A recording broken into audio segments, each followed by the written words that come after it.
미스터 앤 미세스 스미스, 바이 더 씨. 이 두 영화는 세계의 커플 안젤리나 졸리 그리고 브래드 피트가 함께 출연한 영화입니다. 미스터 앤 미세스 스미스는 두 사람이 커플이 되기 직전에, 그리고 바이 더 씨는 두 사람이 헤어지기 얼마 전에 만들어진 영화입니다.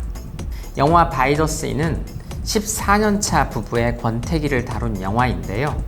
당시 이혼 얘기가 오가던 커플의 모습과 묘하게 오버랩이 되는 영화였습니다.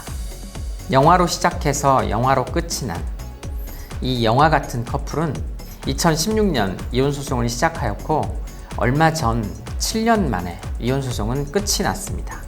오늘은 세기적 커플 안젤리나 졸리와 브래드 피트의 이혼소송에 대해서 다뤄보겠습니다.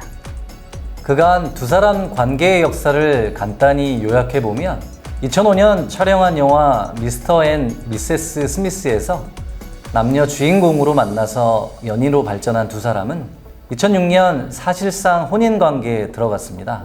그러다가 2014년 결혼식을 올렸고 그 사이 친생, 입양 등 6명의 자녀를 두고 있었습니다.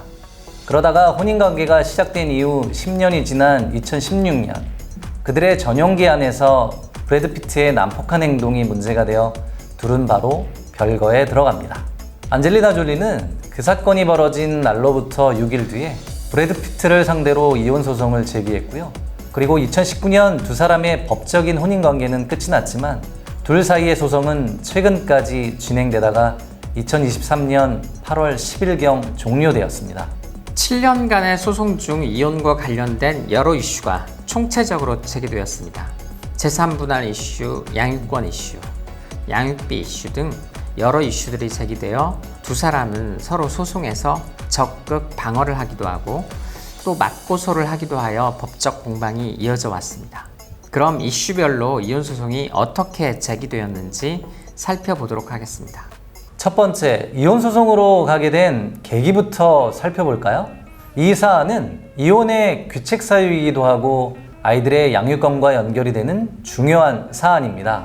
소송의 발단이 된 사건을 먼저 안젤리나 졸리의 시각으로 이야기해보면 이 진술은 FBI에 기술한 2016년 전용기 안에서의 사건 정황을 토대로 하고 있습니다. 그날 두 사람과 6명의 자녀들은 휴가를 보내고 LA로 돌아오는 전용기 안에 있었습니다. 피트는 항상 술에 쩔어서 지내요. 그날도 피트는 술에 취해서 장남 매덕스를 향해 제 콜룸바인 애처럼 생겼어 라고 폭언을 했죠. 그리고 나를 전용기 화장실로 끌고 갔어요. 내가 저항을 하자 제 머리채를 잡으며 신체적 폭행을 가했어요. 그런 와중에 아이들이 제 편을 들고 또 아이들에게 폭행을 저질렀죠. 저는 똑똑히 기억하고 있어요. 피트가 내뱉은 경멸, 졸리, 당신이 우리 가족을 다 망치고 있어. 게다가 아이들에게 내 엄마는 미쳤어 라며 폭언을 퍼부어댔죠. 드디어 전용기가 LA에 도착하자 전 아이들을 보호하려고 따로 호텔로 가고자 했어요. 그러자 피트는 엄청 욕을 해대며 아이들을 가두기까지 했죠. 이에 대하여 브래드 피트는 대변인을 통해서 그 당시 상황을 이렇게 전했습니다. 내가 술에 좀 취해 있었고 매덕스의 몸에 손을 댄 것은 맞다. 하지만 코와 코를 맞댄 상태로 대치가 이어진 것이고 매덕스 역시 흥분해서 저에게 대들었다. 그러나 나는 절대 아이에게 물리적 폭력을 행사하진 않았다. 누구의 말이 맞을까요? 미스터 앤 미세스 스미스에서는 브래드 피트 그리고 안젤리나 졸리는 한치도 지지 않는 액션을 보여줬죠. 어쨌든 이 사건을 계기로 안젤리나 졸리는 이혼소송을 제기했습니다. 브래드 피트의 가정폭력과 아동학대를 귀책 사유로 소송을 제기한 것입니다. 그런데 아동학대와 관련하여 FBI의 수사 결과는 브래드 피트에 대한 무혐의로 결론이 났습니다. 공식적으로 법원에 제출된 이혼 사유는 극복할 수 없는 성격 차이. 다만 브래드 피트는 자신의 알코올 중독을 인정하였고 부부간의 일시적 합의로 임시 양육권은 안젤리나 졸리가 가지게 되었습니다.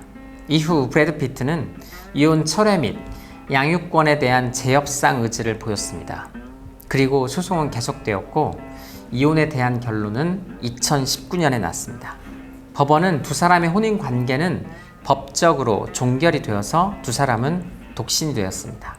그래서 이혼을 제기한 안젤리나 졸리의 바람대로 이혼은 성사된 것이죠. 하지만 이혼의 이유는 일방의 잘못, 브래드 피트의 잘못이 아니고 극복할 수 없는 성격 차이로 판별이 되어서 큰 액수의 위자료는 받지 못한 걸로 보입니다. 다만 아이들의 양육권과 관련하여 안젤리나 졸리는 양육권을 확보하였고 브래드 피트는 방문권을 확보한 채로 종결이 되었습니다. 두 번째, 양육비에 대한 이슈인데요. 이 두 사람은 세계적인 배우이기 때문에 그 재산도 상당하지만 생활비나 6명의 자녀들에 대한 양육비도 상상을 초월합니다. 우선 양육비에 대한 문제를 제기한 안젤리나 졸리의 목소리를 들어보겠습니다. 브래드 피트는 처음 몇 번을 제외하곤 양육비를 제대로 보내지 않았어요.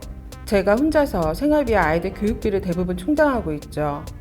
제가 브래드에게 아이들을 위한 새 집을 구하는데 비용을 보태기를 요구했고, 그런데 그는 저에게 이자를 내라고 하며 90억을 대출받아줬어요. 돈을 빌려준 사실은 존중하지만 대출은 양육비가 아니죠. 여기 캘리포니아에서 양육비는 선택이 아니죠. 필수입니다.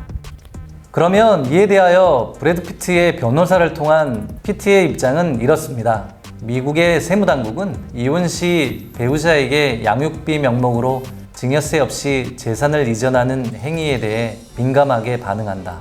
이 때문에 패밀리론이 흔하게 사용된다.